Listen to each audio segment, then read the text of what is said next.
The Geneva Accords is a strategy card game for 2 to 5 players. Today we're going to take you through a walkthrough and show you how the game is played. I'm Ken Rickard and I'm the designer. The Cold War dominated Europe from the end of World War II in 1945 until the fall of the Berlin Wall in 1989. Towards the end of the 1980s, change was in the air. And in our game, leaders meet in Geneva in a secret series of meetings in 1988. The purpose of these meetings is for you, as one of those leaders, to secure alliances that will guarantee your future. Let's start by looking at what comes in the box. The Geneva Accords is fundamentally a card game, and so you'll get 4 decks as part of the experience. We'll take a look at each of these decks in turn and the gameplay value that they have. In addition to the decks that you receive, you'll also get some player mats and a balance of power. Those also come with tokens that help you keep track of actions during gameplay. The game comes with 5 blue leader cards, 18 yellow ally cards, 70 gray action cards, and 15 diplomatic mission cards, which are red. There are 5 player mats and 2 balance of power boards. The game also comes with 15 score tokens and 1 balance of power token. When looking at the cards, you can see the designs on the front are very different. Each card has common components, however, and we'll look at those as we go through the gameplay examples.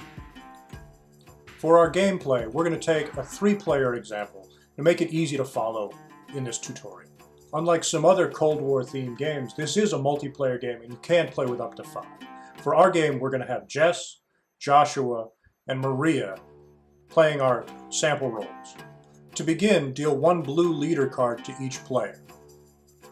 If you like, you can also select those, but that's an advanced step. Then we're going to deal 5 gray action cards and follow that up with 3 diplomatic mission cards. Everyone should keep those cards secret for now until we finish setup. Then we'll place the balance of power board in the center of the table. We'll take the remaining action cards and stick them face down in the center, and then put the ally cards face down in the center as well. Once the board is set up, each player takes turns flipping over their leader card and announcing who they'll be playing during the game. We'll take a look at these cards in just a minute. Once that is done, you can place the balance of power token on the 0 spot, indicating that no one has favor. During the game, your leader will dictate your influence in 3 areas: economy, military, and science. You'll use these to recruit ally nations. Each leader is also the member of a bloc and has an ideology. These will also come into play. And you'll notice that our leaders all have different values, which leads to some asymmetric gameplay and lots of replay value. Leaders are competing to win ally nations to solidify their futures. And so we're going to look at one of these ally cards. We flip one every round and compete for it. This is Hungary. Hungary is a science nation, which means that's the influence they care about.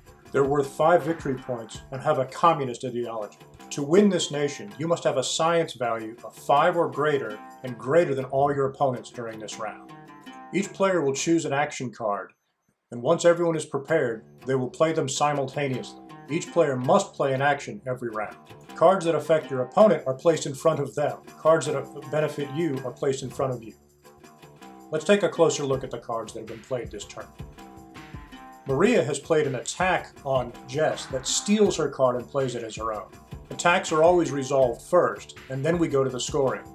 Jess received 2 bonus points for an ideology match and only has 10 this round. Joshua played a permanent buff to raise his score to 6. Maria gets to play Jess's action as her own, which gives her 10 points to add to her 5, so she gets 15. She wins this round and takes Hungary to her stack. Ally nations remain face up while we discard temporary cards, but you keep permanent cards in place. Track that on your player mat so you don't have to do math later. The last thing we do in the round is that the winner gets to move the balance of power token 1 space. This will matter later in the game because bonus points are awarded to the winning block. To advance to the next round, everyone draws a new action card, so you have at least 5 in your hand at all times. We'll then start the next round by flipping over a new ally card, and here it's Poland. Poland has a 12-point value and is an economy nation. It's actually one of the most powerful cards in the game. The ratings on cards go from 5 to 15. We'll use Poland as an example to look at the deeper elements of gameplay. In order to play wisely, you have to know what's in your hand and what the cards mean. Cards with an arrow in a circle attack other players. Those are 2-sided, and we'll talk about that in a minute. Cards with a single circle within a circle are single-use bonuses that play for yourself. Multiple circles within a circle are permanent bonuses that you play for yourself. Stars within a circle are special powers that you can play. They last for 1 round, and they have choices that you get to make. When you play an attack on an opponent, however, the opponent gets to choose the effect. Note that all of our cards also have some historical detail to add realism to the game. Diplomatic mission cards either last until their effects are achieved, or they are single use. You can tell by the icons up in the left-hand corner. We'll talk about playing those here in our next example. Understand that each player can only have 1 active diplomatic mission at a time. Diplomatic missions are played secretly at the beginning of a round and exposed after the action cards are revealed. This may make you subject to an attack as people think you're plotting against them. So again, we'll go through the card selection and then we'll take a look at how we resolve this turn.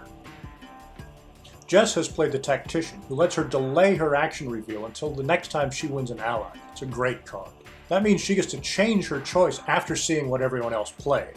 In this example, Joshua ends up winning the nation, so he'll take Poland and add it to his stack. Since Jess didn't win, she gets to keep her diplomatic action until the next time she wins an ally. Joshua gets to move the balance of power, and since he is also a Western Bloc leader, he moves it in that direction. At the end of the game, the bloc in power gets 8 victory points, so keep that in mind when you're strategizing. We then draw and discard as before, and that'll set us up for the last example we're going to show in this walkthrough. Yugoslavia is a 12-point military nation. It's also communist, which does give Jess another bonus. In this round, Jess and Joshua have played strategically for the long term, while Maria has played the best card that she can. Notice their total points for military this round are 7, 7, and 11. Yugoslavia, however, is a 12-point nation. That means that no one can claim this ally yet.